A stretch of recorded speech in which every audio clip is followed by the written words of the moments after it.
የማይነጥፈው ደስታችን መድኃኔ ዓለም ነው። የልቡናችን ደስታ፣ የነፍሳችን ረሃብ፣ ጥጋባችን፣ የልቡናችን ዘውድ፣ የሰውነታችን ትምክት እርሱ ክርስቶስ ነው። ሁሉ ነገር ሁልጊዜ አያስደስትም። አንድ ቀን ቢያስደስት፣ ክርስቶስ ግን ሁልጊዜ ደስታችን ነው።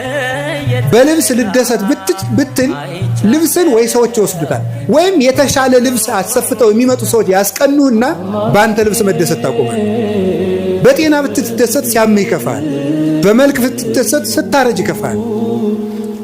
በሚስታችሁ ብትደሰቱ ስትሞት ይከፋችኋል። በባል ብትደሰቱ ሲሞት ይከፋል። ቅዱስ ጎርጎርዮስ እንደተናገረ በሀብት ብትደሰቱ ስታጡት ትከፋላችሁ። በሹመት ብትደሰቱ ስትሻሩ ይከፋችኋል።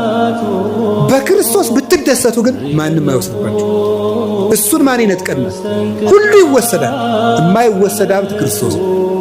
ስለዚህ ቅዱስ ጳውሎስ ምን አለ? እላችኋለሁ በክርስቶስ ደስ ይበላችሁ አለ። እላችኋለሁ በማን ደስ ይበላችሁ አለ? ደግሜ እላችኋለሁ በክርስቶስ ደስ ይበላችሁ።